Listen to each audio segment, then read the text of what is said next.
Today I'm answering some picky eater questions. I am no further ado, we're just getting stuck right in. I've got a bunch of questions coming in from some of the other platforms, from TikTok and Instagram.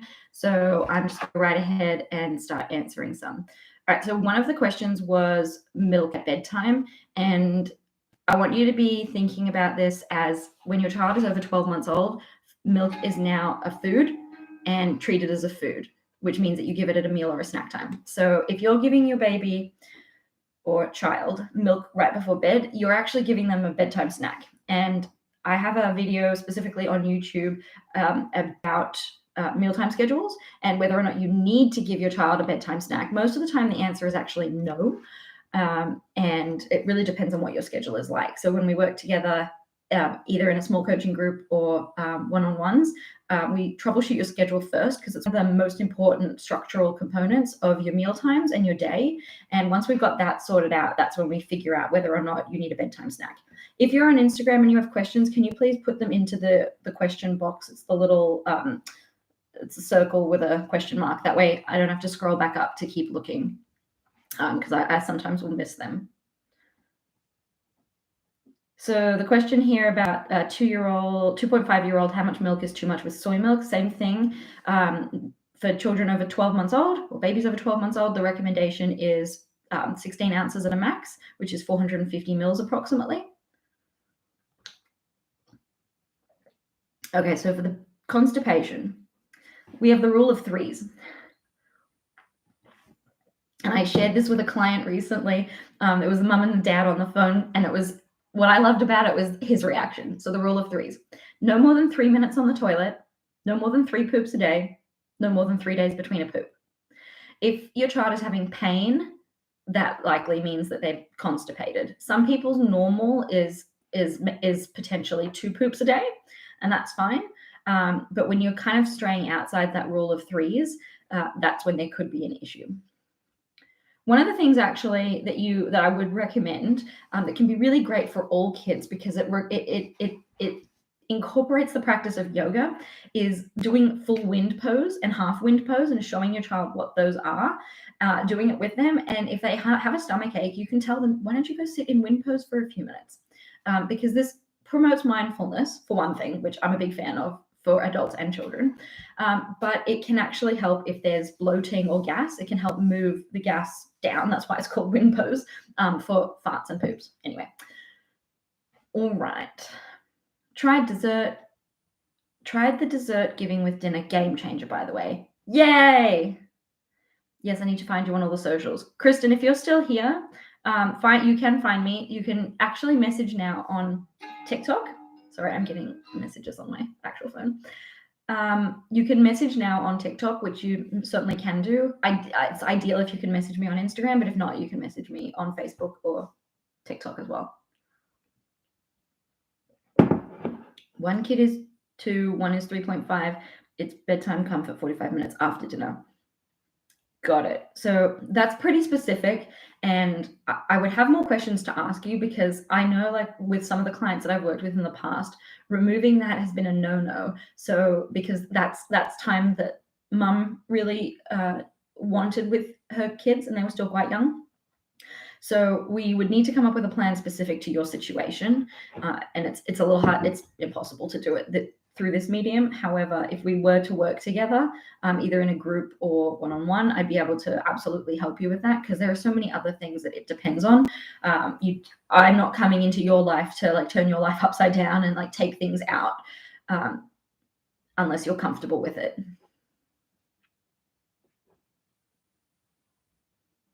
Can we make big changes to a 6-year-old super picky diet when we only have him on holidays?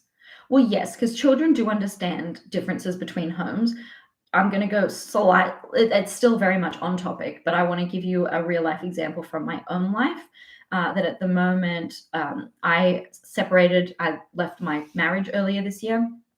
And at the moment we are sharing custody, which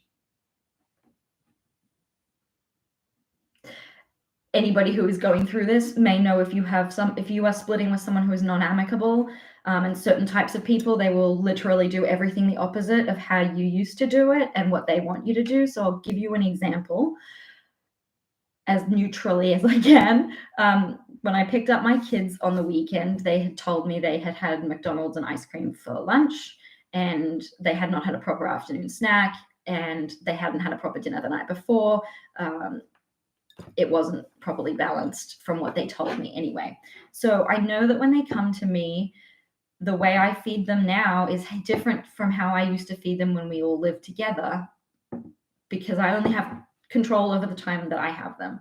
So when they're with me, I make sure they have lots of foods that have lots of fruits and vegetables, lots of vegetables cooked in different ways that I know they're not getting at their other location.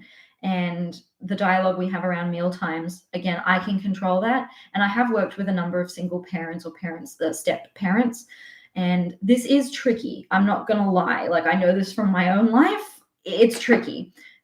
It is navigatable, though. It really is. It is really hard when you don't see them as consistently as you would like to, and it sometimes feels like you're starting from square one again. But a big part of that is mindset and knowing that you control what you can control. And when they're not with you and they come back to you, you're confident in the way you're handling things, and you can get right back into that. And kids are resilient, and they know that there are different rules. So yeah, I don't want to get too waylaid into that. My picky eaters is a 9 and 7. It feels impossible to get them back on track to eat more foods. Okay. First of all, I want to tell you it is not too late at all. I've worked with clients that have kids up to 10 and 11 years old. One of the clients in my previous coaching group had a 6-year-old and an 8-year-old. I've had several kids that are 7 and 8 and 9 years old in groups before, and they make great progress. And the reason for this is, and I go through this when we work in groups, like the groups are quite small. So sometimes there are 2-year-olds and 9-year-olds in the group, and you're like, well, Talia, how do you navigate that? The strategies themselves don't differ that much. What differs is the way you implement them. The conversations that you're having with a 2-year-old are going to be very different than the conversations you're having with a 9-year-old. The way you get a 2-year-old involved in the kitchen is going to be very different than how you get a 9-year-old involved in the kitchen. And one of the things that I love about working with clients is that's a challenge for me as well. And I work with you based on what your child likes and dislikes, meaning that because it's focused on you. Right now, I don't know what every person on this live's child likes. I don't know if your child's into fairies. I don't know if they're into trucks and trains and things. But when we work together, I get all that information from you so that I can help you really engage your child.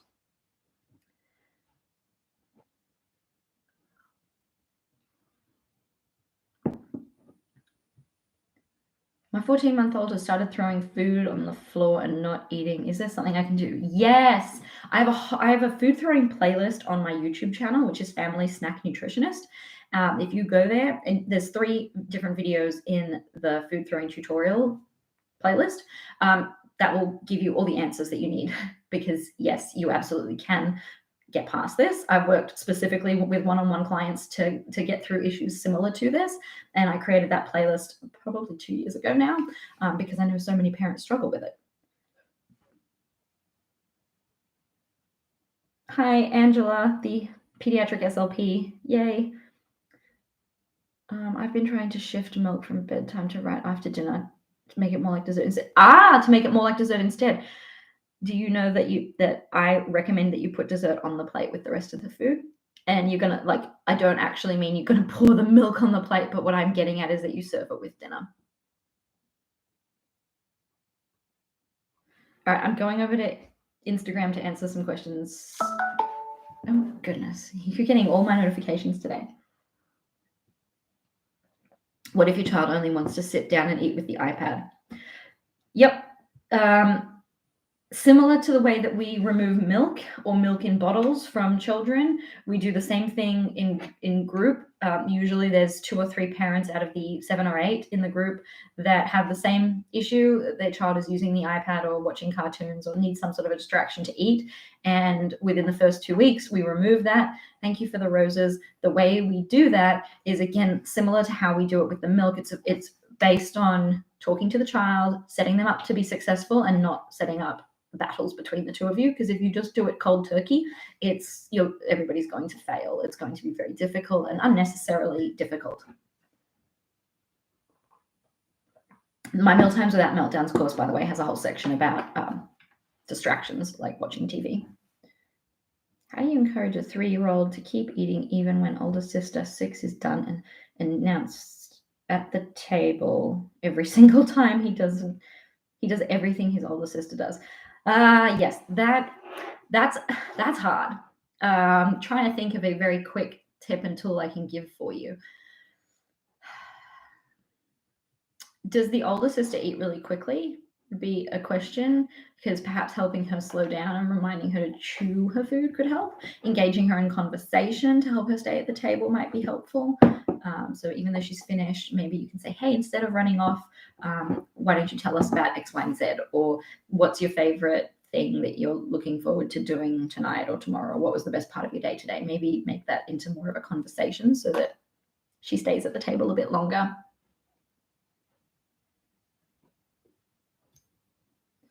School lunch options for school. Somebody asked this on Instagram. I have a whole playlist. Sorry, not a playlist, a highlight of lunches.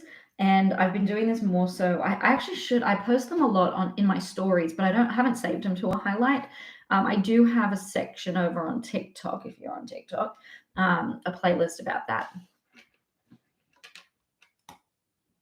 Regarding the 20 foods equals picky, what do you do about siblings that have 4 separate lists? I feel like they eat more than 20 things, but there's so little overlap. Someone is always upset and hungry.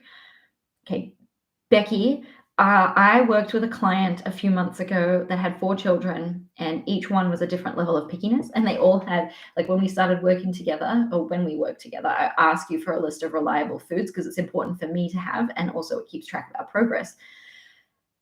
She did give me 4 different lists for the children. And one of the issues that they were having, which is why they started working with me, was because there was very little overlap. And she was making, because 4 kids plus 2 adults, that's a lot of separate meals. And the issue there, as you know, is more about broadening their palates and also ensuring that you're only making 1 meal for the table, which may look like you are still making separate meals, but it's the way you present them at the table that can make a difference. Depending how old your children are, I would absolutely be getting them involved in the kitchen to help expose them to new foods and gain their interest and engage them with the foods.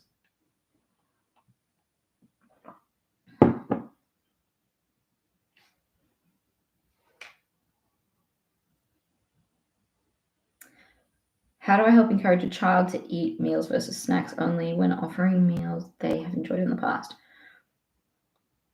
I have a lot of follow-up questions for that question. I'm going to tap on it so that you can see it. So are you on do you keep to a meal and snack schedule? If you don't have a snack and meal schedule and you're not sticking to it, or you have one but you don't stick to it, you need to get one. And when I say get one, you need to go to my YouTube channel and watch. It's one of the 5 top videos. Like when you first go to Family Snack Nutritionist on YouTube, it'll be there as like the importance of having a schedule. Watch that video and write down your schedule. Write it down. The video goes through how you can make it based on however you live your life. Like if you get up at 8 a.m. versus 6 a.m., doesn't matter. You can still set up a schedule. My online course goes into this as well in more detail so that you can set it up, and also how to start sticking to it. That is most likely the issue that you're having here, is that you're not sticking to a meal and snack schedule. And the other thing is that you may not be sticking to your mealtime roles, which I also have a foundations video on YouTube about this. It's called the mealtime roles video. So if you go, I think it's also one of the top 5 videos. So when you go there, it'll be one of the first videos that you see. Please watch it. It sets up who is responsible for what at mealtimes, whose job is what at mealtimes. It's your job to decide what they're eating, what you're serving, not what they're eating. It's your job to decide what you are serving. If you are serving snack foods, that's what they're going to eat. When you stop serving snack foods, that option is no longer available to them.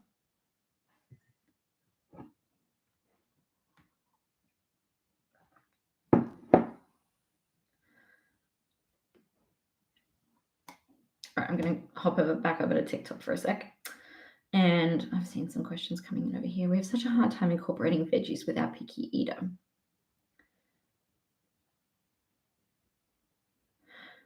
What trouble are you having, Emily? What's hard about incorporating veggies? Is it that you run out of ideas of how to cook the veggies or meals to incorporate them into?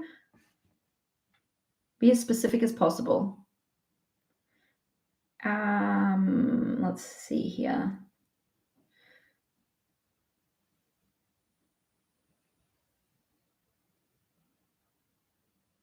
Where does the idea of a mealtime schedule even come from? What even gives you the idea of mealtime schedules? That's a good question. It's highly supported in the literature, and think about it also in the sense that, like at school, you're on a schedule, like you don't just graze all day long. And there's a few different reasons for it. Like, we're going to get technical. One reason is that it's not good for your kids' teeth to be eating constantly. It's just not.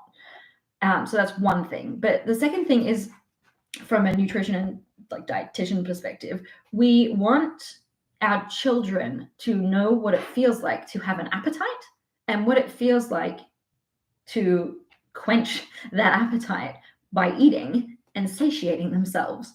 And we do that by implementing a respectful schedule. Now, there's always someone when I post a schedules video that's like, oh my God, you're saying I should only give my child 3 meals a day. Like, that's terrible. Yeah, I'm not suggesting that. If you go and watch the video, it's usually 3 meals, 2 snacks during the day. So breakfast, morning snack, lunch, afternoon snack, dinner. Sometimes bedtime snack, but usually not. Depends, but I'm just going to say with usually not. So it's 5 opportunities to eat during the day, and they're respectful spacing in the sense that I'm not expecting your child to not eat for 6 hours. That's ridiculous. Like, that's complete stupidity. And I don't know why anyone would even think that a dietitian would suggest that. So those are the primary reasons for the schedule. Mine won't even try any meats or veggies, 2.5 years old. What are you doing to help your child try them? And I'm asking you this because this is what I ask my clients as well. Tell me what you're doing and what's not working, and I can give you a suggestion. My 3-year-old immediately rejects vegetables. My question, or I'm making an assumption. And I want you to correct me if I'm wrong. Based on the work that I've done with clients in the past, my assumption is that your child may be rejecting vegetables because you have pressured them into eating vegetables in the past.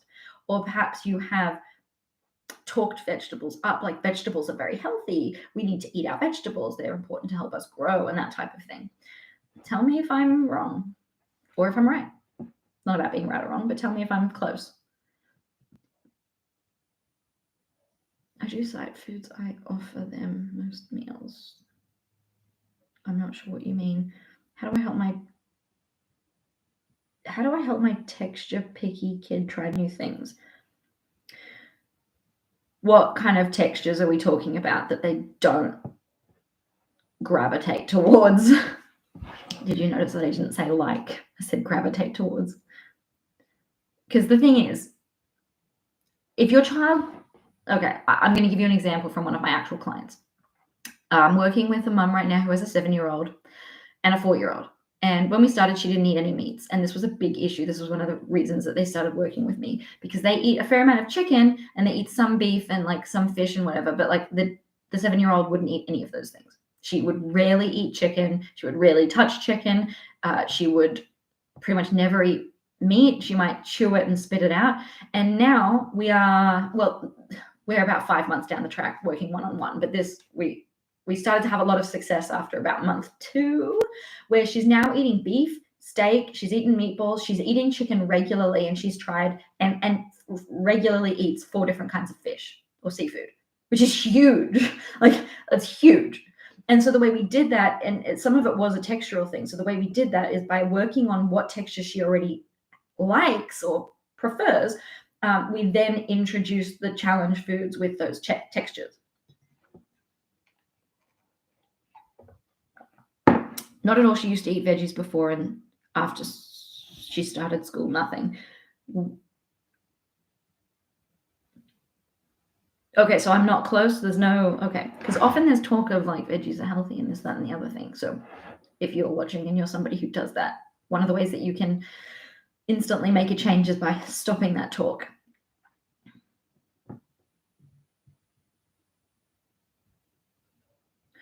So I would ask her out of curiosity.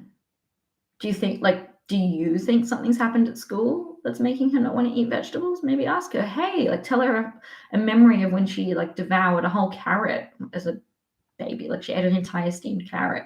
You were like, I couldn't believe that you did that. Can you tell me that she probably won't be able to tell you in specific words, but you can still ask her out of curiosity, hey, is there something about the texture of the carrot? Is it that it's too crunchy or it's not crunchy enough? Lean into that aspect of it, being really curious. Do you have tips to help a 16-month-old to take medicine such as Tylenol? As in liquid medicine?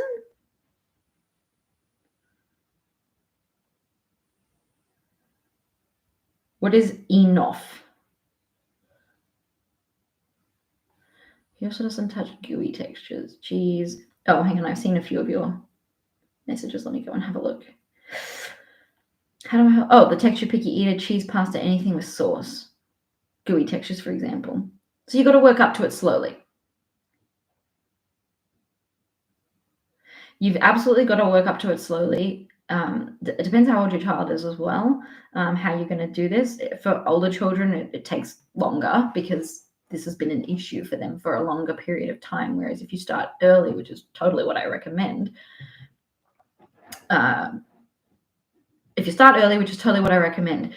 you can make these changes a lot more quickly because your child has only been on this planet for a much shorter time, and it's a lot easier to make these changes, which is why I recommend you start as early as possible. As soon as you see it as a problem, get started. Don't wait. So yes, liquid. I'll just give you a really quick tip. I give to my babies in one of those little syringe things, with the plunger, and they put it in their mouth. And let them know what it is. Don't shove it in their face. Again, this is just like with a food. Don't shove it in their face and expect them to want to eat it. So explain to them what it is. Yes, even for your 16-month-old, they have a massive understanding of things. I did a video about this recently, actually on TikTok, that babies, even before they're verbal, can understand a lot of things. So you should absolutely be talking to them, tell them what is in this medicine, how it is going to help them, how they are going to drink it, show them, demonstrate it on yourself. Obviously, maybe don't put the medicine in the plunger before you give it to yourself, or give yourself water in the plunger and do that, and then give them water in the plunger and then show them the medicine and put it in that way. Anyway, veggie supplement powder. Why do you want to give a veggie supplement powder? My guess, tell me if I'm wrong, my guess is because your child's not eating enough vegetables and you want them to get the nutrition from vegetables, so you want to give them this supplement. I will answer my question if that's your question, if that's your thought process. Those powders and things are very expensive. I don't know how well regulated they are, depending what country you're in, as to whether or not what's in there is actually what's on the label is actually what's in there. It's quite possible it's not. And your child is missing out on a lot of the things that they get from an actual vegetable, like fiber. And yes, there are some antioxidants in there, but they're not getting all of that. They're getting some of it. I'm not saying it's a bad thing, but you're not addressing the underlying issue, and your child doesn't know they're eating fruits and vegetables because they're not eating fruits and vegetables. And if you want to raise a child that goes to a restaurant when they're 15 and orders a salad or a side salad, or orders a dish with vegetables or something because they actually want to eat it, that's what we want. That's what we all want our kids to be able to do when they're older. So that's the long-term goal. So giving them powders and things is not going to help them in the long term. It'll make you feel better in the short term, but not the long term.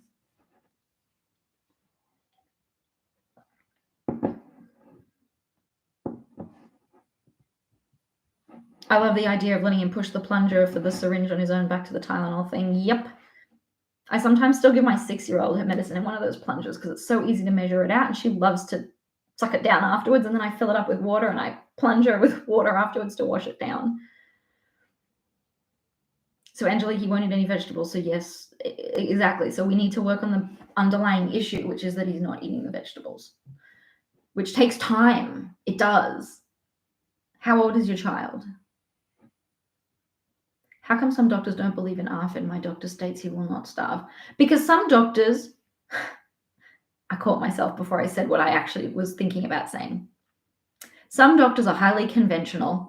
And if I use TikTok terminology, some doctors are very basic. They've never experienced a child that will starve themselves, so they don't believe it exists. And that's a very small-minded way of thinking about things, and it certainly doesn't help parents or children. I'm working with an ARFID child at the moment. She was 7 when we started. She's 8 years old now. She's done really, really well. She's also seeing OT and psych, because if you've got a child that has ARFID, it's not just a feeding, like it's not just a dietitian issue. Like, I will help you with it. And this mum's made a lot of progress, but she also recently started OT. But there are other disciplines that need to be involved here as well. I saw somebody over on Instagram say something about a 22-month-old. What was your original question? Sorry. If you're on Insta, can you put your question into the little circle with the question mark on it? Because that way I can actually click in and see it. So yeah,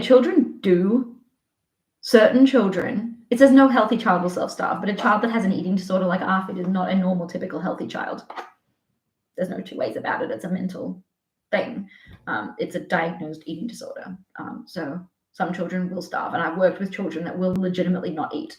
I've got an autistic child at the moment who's 5. He's 5.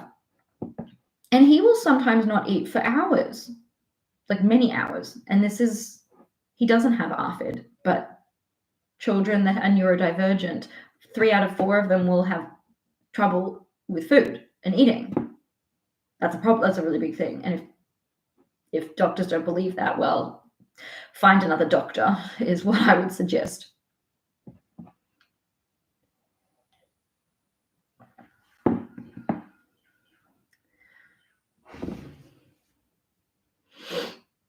have a 3-year-old boy who will only eat select foods, being mince, pasta, chips, and up and goes. Well, that's not ideal.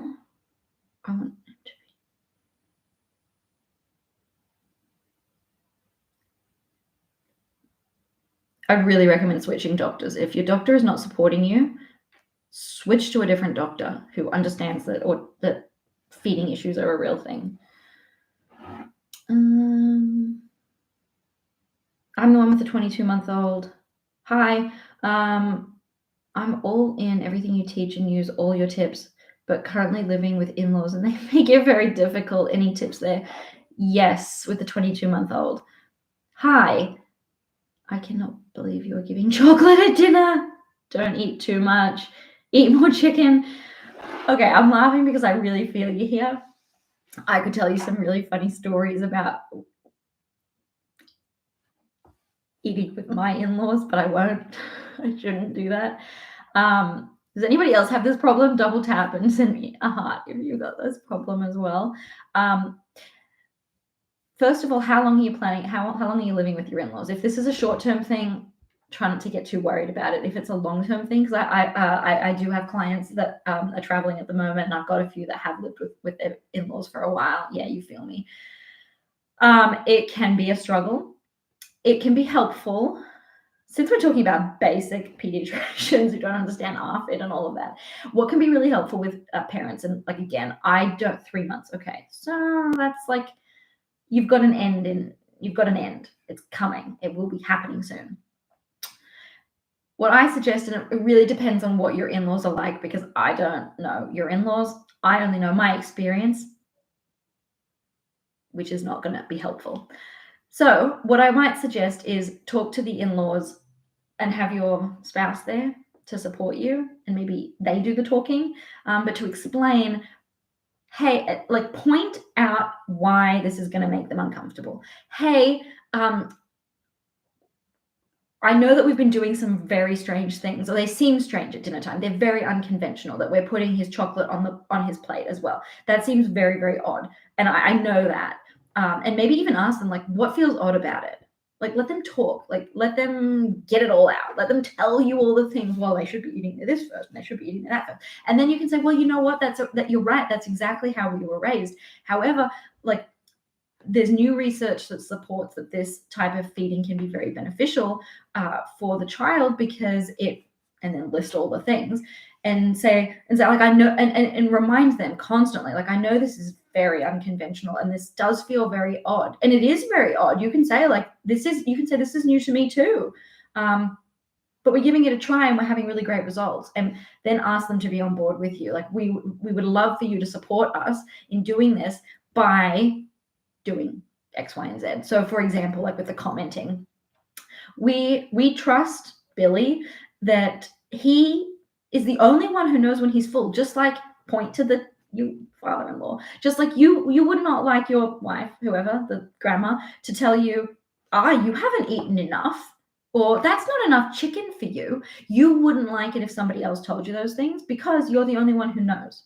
And no one wants to be micromanaged. And you say, I know that Billy's a child, but Billy's the only one who knows when Billy is full. Billy's the only one who gets to decide when he's finished, because Billy's the only one living in Billy's body. So have a discussion about that. I hope that's helpful, because I want you to be on the same page, if possible, if you have normal in-laws that are somewhat supportive. Oh, I'm getting a question on YouTube. I think this is my first question on YouTube. Hello. I'm kind of new here. Hi, welcome.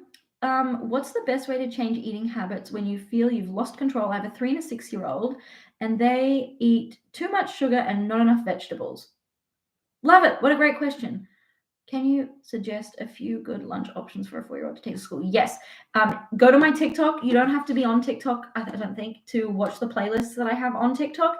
I've got like some lunch and snack ones on there, and also on Instagram I share a lot of the lunches that I send to school with my kids as well. So there's lots of ideas there. Okay, Vanessa, the question about the 3 and 6-year-old. You have not lost control. They're still really young. Your 6-year-old, yes, there's going to be some work to do there, but it is okay.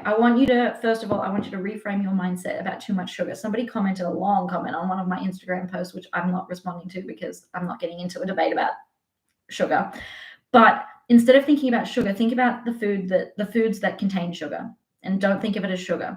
Think of it as like granola bars. Okay, so maybe we buy different granola bars, or perhaps instead of sending a granola bar every day, we find a different snack that has less sugar but also more fiber. So think about the food as the whole, not the ingredient, because your child is not raiding the pantry and eating sugar by the spoonful. It's just not. Everybody has this freaking obsession with sugar, and I don't like it. There's a lot of research that shows that there's no such thing as sugar addiction. We are not addicted to sugar. The pathways in our brain are not addicted to sugar. They're addicted to the foods that contain sugar. If we were truly addicted to sugar, we would be literally going into our pantry and eating 50 bananas, or going through sugar packets at like your cafe, or that's what we would be doing if we were addicted to the ingredient of sugar. You're not addicted. You like the feeling of eating the food that has that. So if we're talking granola bars, for example, you really like these granola bars. You get a wonderful sense of euphoria and happiness when you eat a granola bar. It has nothing to do with the sugar in it. The sugar, yes, makes it more palatable. Yes, sure, great. But it's not the sugar that you're craving. It's the granola bar. Okay. I hope that helps with that. And then, okay, the other thing that I've said, and I've said all throughout this live, but I know that you're not all here throughout the whole live. It's not too late. A 6-year-old, I would still consider to be reasonably young. I've worked with parents that have kids up to 10 and 11. And in my small coaching groups, last group, I had several parents that had kids that were 5, 6, 7, and 8 years old, and they did see results. So first thing I want you to do is think about, reframe that mindset for one thing. And then the second thing is get them involved in the kitchen. That's the easiest thing that you can start doing. And in case you didn't know, I do have an online course called Mealtimes Without Meltdowns. The link to that is in my bios across my platforms, and it's in pretty much all of the YouTube videos, Vanessa, for you on YouTube. You can also DM me on Instagram, Facebook. You're very, very welcome. That online course, it's $149 US, which works out to be like $3 a lesson, and you continue to have access to it for as long as you want. You can go back anytime. You can go back in a year and rewatch a video if you want to. There's a lot of mindset activities in there, because information alone is not going to get you what you need. It's follow-up, changing your mindset. That's what's going to help you out.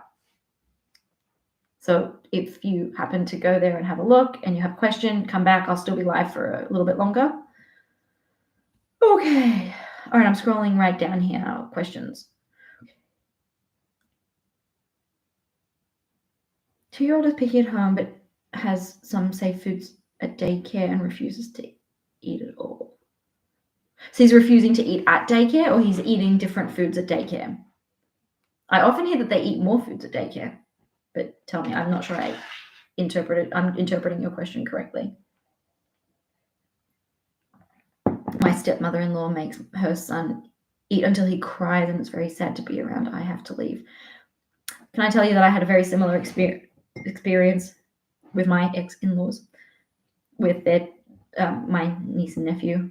It was extremely uncomfortable. This was actually before I was a dietitian, and it was one of the reasons that, like, this was like way before I had kids as well. Like I've been a dietitian for 10 years now, and I found that interaction so incredibly interesting in a very awful way. Like, it was very uncomfortable. I didn't want to be there either. I really disliked it. But that's one of the reasons that when I started doing what I'm doing now, I want very much to help parents avoid doing that to their own children, because it is traumatic. It is. I get on a live every single time and I give an example of that. Like, imagine the most disgusting thing that you can think of. Maybe it's a slug. That's my go-to example. Maybe it's monkey brains or sheep's brains or something. And I am standing in front of you and I'm telling you, you need to eat it. Eat it. I made this. I worked very hard. These monkey brains are very healthy. You need to eat them. You're not getting anything else, and you may not get down from the table if you do not even try them. You must try one bite. You don't have to like it, but you have to try one bite. That's awful. No one wants that. And especially, I talked about this in my last live. There's this power dynamic that you have as the parent over your child. I don't have it over you. If we were like sitting down together at a restaurant, or you're at my house or something, we're both adults. I'm not your parent. I don't have power over you, but you have power over your child, and your child knows that. It's a very unfair dynamic.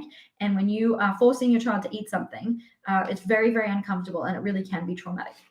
So don't do it.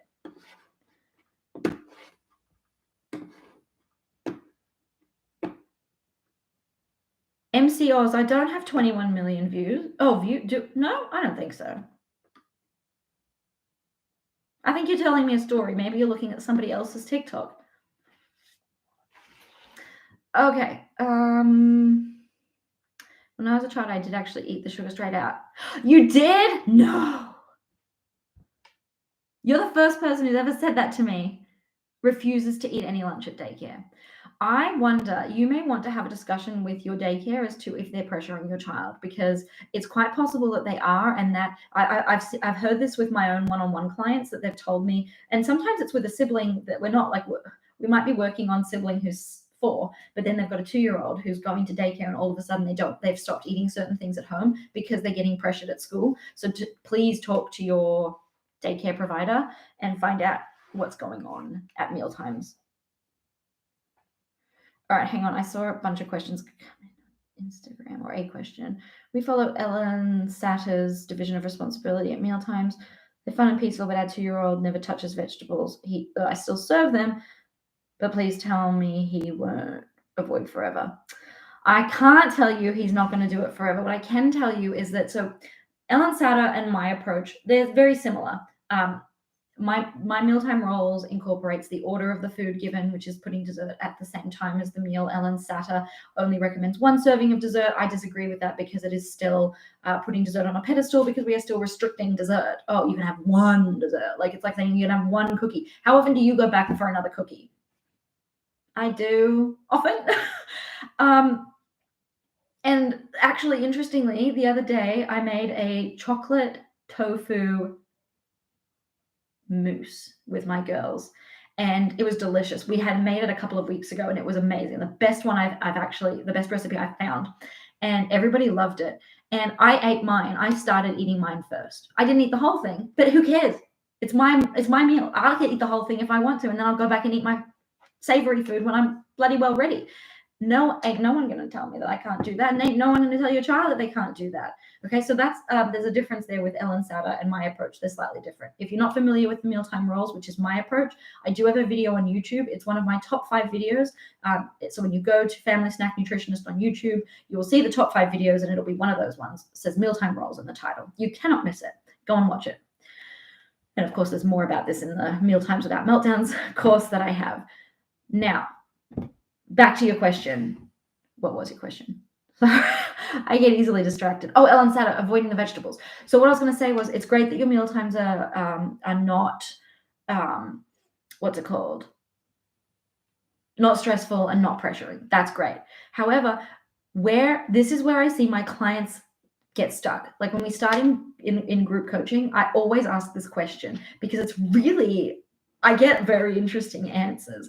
And oftentimes the answer is a shade. It's the same answer, just in a different variety of the answer, which is, you're serving the food great, you're putting it down great, you're not pressuring great, but then you don't know what to do to help engage with your kid.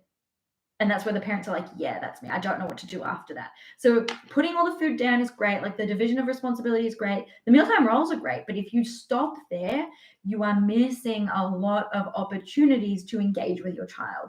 And that's the magic of, and again, like what works for one child isn't going to work for another child, which is why when we work in group or one-on-one, I find out more about your child, what motivates them, what they like, what they dislike, what their personality is, as to how you're best going to engage with them, because every child is different.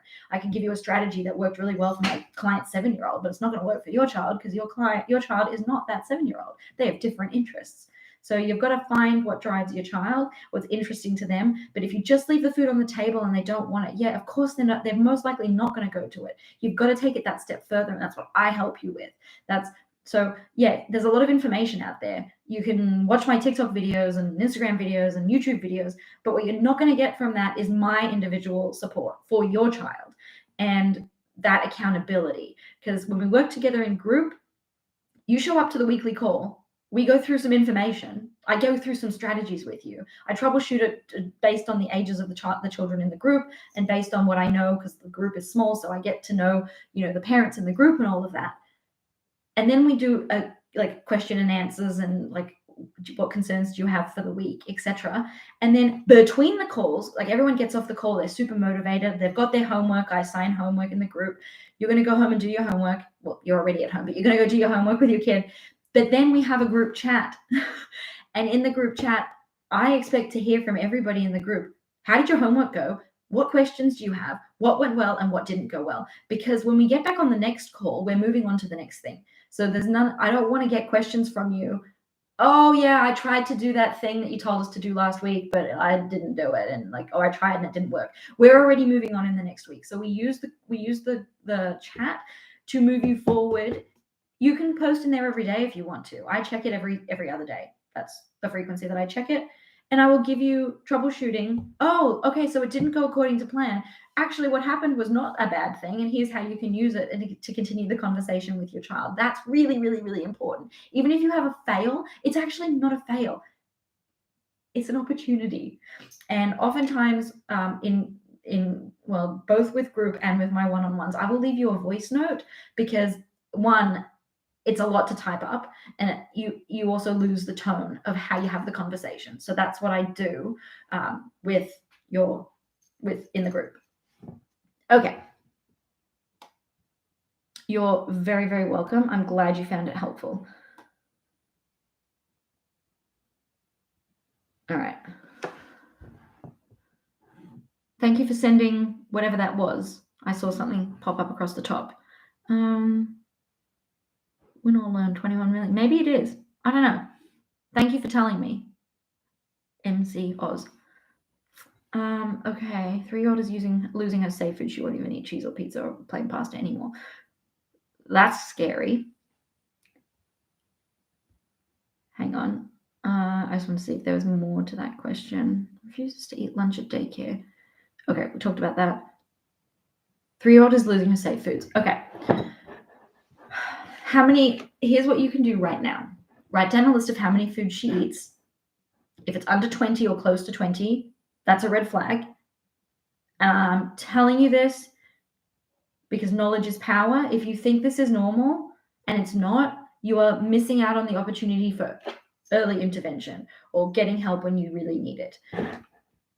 And the second thing is, are those foods, once you've made the list, is there variety from all the food groups?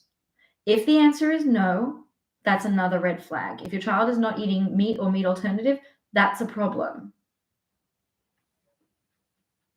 Well, not just that, but like in any food group. If they're like not eating from a food group, that's a problem. If they're not eating variety within the food group, that's a problem. So if they're only eating 2 fruits, that's not variety from the fruit category.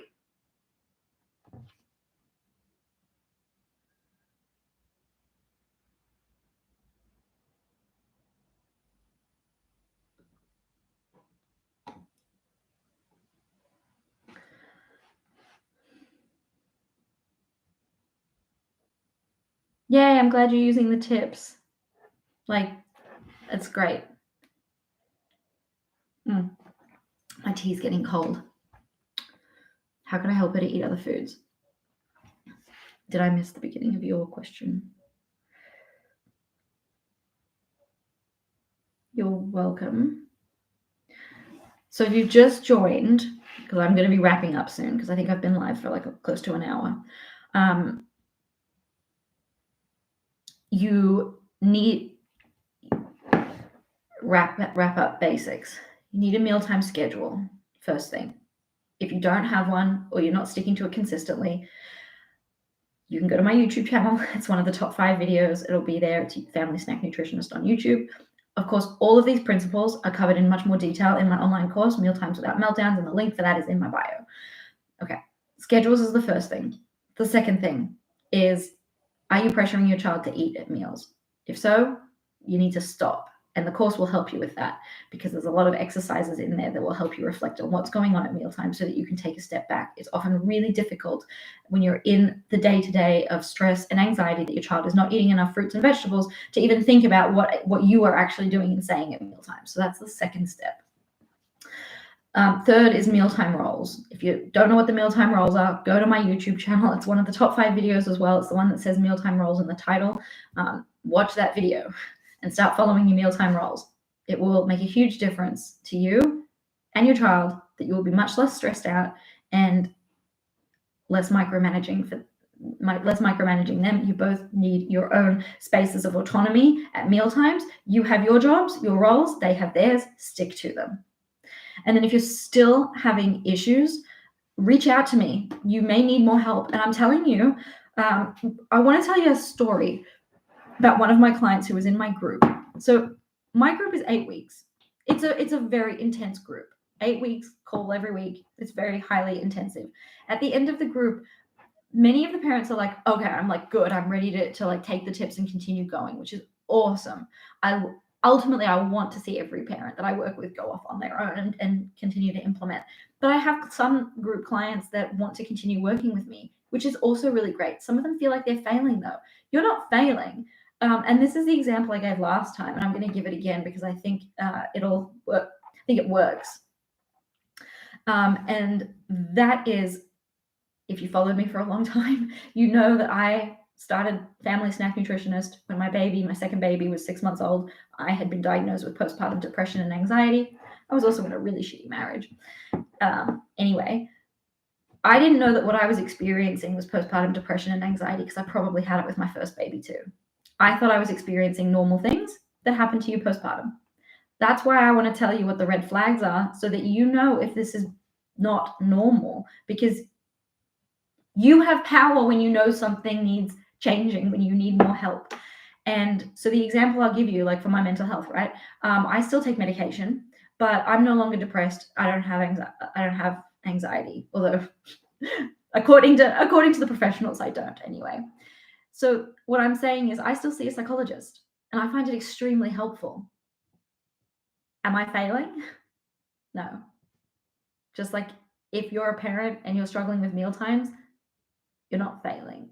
And if you're getting help and you continue that help, you're also not failing. You're doing amazing, because it's really hard to get help. And like, just on a personal note, like I was going through my budget recently and we were talking about like, like the cost of mental health is expensive. Here, at least some of it's rebated in Australia. But I was like, I wouldn't stop spending money on that because it enriches my life. It helps me so much in my day-to-day life. And think about it in reverse with mealtimes. If you're struggling with a picky eater 5 times a day, that's a lot of time to be struggling. That's a lot of time. And if it's already been happening for a year, that's a long time. That's a really long time. And if it's going to continue happening because you're not sure what you're doing, you're jumping from thing to thing to thing to thing, and nothing is working, you're putting even more mental energy into it. Okay. And so I'm relating this back to myself with mental health, because I would rather spend the money to see somebody who I trust, who I know is going to be able to help me ongoing. Like, I've been seeing the same, well, I've changed a couple of times, but this has been an ongoing thing for me. And I find it extremely life enriching that I can live my life and be more present with my work, with my children, with myself, and heal my own relationship with myself. And so if you're struggling with this with another human, with feeding your child, that's a lot. That's every day. That's every meal 5 times a day. So you deserve to get help for that. That's my story. If your child doesn't eat meat, it's a red flag. Okay, so no, if your child's not eating from an entire food group, that's the red flag. And if they're not eating variety from all the food groups, that's a red flag. So if you have more questions, if you're interested in my course, my Mealtimes Without Meltdowns course, the link to that is in my bio across all the platforms. It's called Mealtimes Without Meltdowns. I created it. It's $149 US. It's $3 a lesson. You get access to it forever. You have a whole bunch of you get a snap guide, a phrase guide, a whole bunch of different, exercises, mindset exercises to help you shift your mindset. If you, somebody's saying on Instagram that you want help and you want to talk, please send me a DM. I'm not taking guests on this, but you can send me a DM and we can chat more about what type of help would be the best fit for you. And we'll go from there. So send me a message if you have more questions. And I hope you have a wonderful day. And I hope you take some of the tips from today and implement them in your life and see some success. And if you don't, that's okay, because this is really, really hard. And some children are very, very challenging. And it's okay to get help for that. I want you to know that. All right. So yeah, if you have more questions, send me a DM. And thanks for being here. This was a great live. Bye.